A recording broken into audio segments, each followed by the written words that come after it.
அனைவரும் சர்வகடாட்சம் பெருக. தான் தோன்றி ருத்ர ஸ்ரீ ஷீரடி சாய்பாபா புவனேஸ்வரி சேத்திரத்திலிருந்து இந்த பதிவு உங்களுக்காக. மேஷ ராசி. இந்த மேஷ ராசியில் இருக்கக்கூடிய அன்பர்கள் எந்த தெய்வத்தை வழிபாடு செய்தால் அவங்களுக்கு அதிர்ஷ்டம் கிடைக்கும், அதே நேரம் அவங்களுடைய வாழ்க்கையில் பல மாற்றங்கள் நடக்கும் அப்படிங்கிறத மட்டும்தான் நம்ம இப்போ பார்க்க போகிறோம். மேஷ ராசிக்கு உகந்த தெய்வம் சொல்லி பார்க்கும்போது சஷ்டி தேவி. இந்த சஷ்டி தேவி யார் அப்படின்னா முருகப்பெருமானின் மனைவியாகப்பட்ட தெய்வ யானை தான் இந்த சஷ்டி தேவி. சஷ்டின்றது திதியாக உங்களுக்கு தெரியும். அதே நேரம் சஷ்டியில் இருக்க அகப்பையில் வரும். சஷ்டியில் யார் ஒருத்தர் விரதம் இருக்காங்களோ அகப்பையில் இருக்கக்கூடிய கர்ப்பப்பையில் அந்த கரு தங்கம் அப்படிங்கிறதுக்காக தான் சஷ்டியில் இருக்க அகப்பையில் வரும் அப்படின்வாங்க. ஆனால் இந்த சஷ்டி தேவியினுடைய மகத்துவம் தெரியுமான்னா யாருக்குமே தெரியாது. ஏன் முருகர் வழிபாடு செய்துகிட்டு இருக்கக்கூடிய தொன்று இருக்கக்கூடிய பக்தர்களுக்கே சஷ்டி தேவியை பற்றி தெரியறது கிடையாது.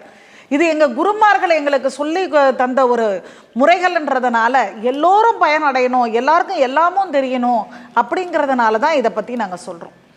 இந்த சஷ்டி தேவியினுடைய ஒரு தன்மையாகப்பட்டது என்ன அப்படின்னா, அம்பாள் பார்த்திங்கன்னா இடுப்பில் ஒரு குழந்தையும் கையில் ஒரு குழந்தையும் வச்சுருப்பாள்.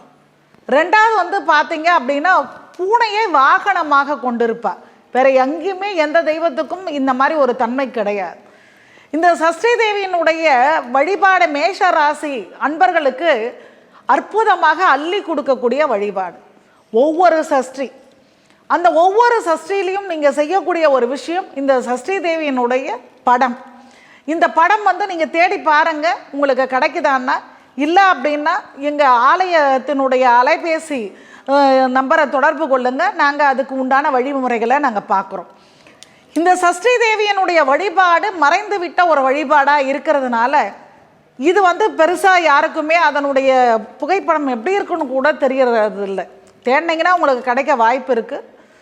இந்த தேவியை என்ன பண்ணணும் அப்படின்னா பிரேம் போட்டு இல்லத்தில் மேஷராசிக்காரர்கள் வைத்து அந்த இடத்துல நீங்கள் புங்கை எண்ணெயில் கொண்டு ஒரு வழக்கு, நீங்கள் காமாட்சியோ குத்த வழக்கோ இல்லை எந்த ஒரு வழக்காக ஒரு வழக்கு சஷ்டியின் போது அந்த வழக்கை பொருத்தி நீங்கள் வீட்டில் வழிபாடு செய்துட்டு அதுக்கப்புறம் என்ன பண்ணணும். ஆனால் இது பார்த்திங்கன்னா சஷ்டியில் தான் செய்யணும். செய்து முடித்துட்டு நீங்கள் முருகனுடைய ஆலயத்துக்கு, அதாவது வள்ளி தெய்வானையோட முருகர் இருக்கக்கூடிய ஆலயமாக பார்த்து அந்த ஆலயத்துக்கு போய் ஒரு அர்ச்சனை செய்து அந்த செண்பக மலரை அங்கே முருகப்பெருமானுக்கு சாத்திட்டு நீங்கள் இல்லத்துக்கு வரணும். காரணம், அதாவது இந்த வருடம் முழுக்க அளப்பரிய பலனை அள்ளி கொடுக்கக்கூடிய இந்த 2024 இந்த முழு பலனை நீங்கள் அனுபவிக்கணும் அப்படின்னா கண்டிப்பாக இந்த வழிமுறையை மட்டும் நீங்கள் செய்து பாருங்கள். உங்களுக்கு இருக்கக்கூடிய கஷ்டங்கள் விலகி வாழ்க்கையில் மென்மேலும் நல்ல ஒரு மாற்றங்களும் ஏற்றங்களும் உங்கள் வாழ்க்கையில் இருக்கும். காரணம், சஷ்டியின் அருள் சாதாரண அருள் கிடையாது. அதுவும் சஷ்டி திதியில் செய்யக்கூடிய இந்த பரிகார முறையான இந்த பூஜை முறை கண்டிப்பாக அளப்பரிய பலனை அள்ளி தரும். ஜெய் சாய்ராம்.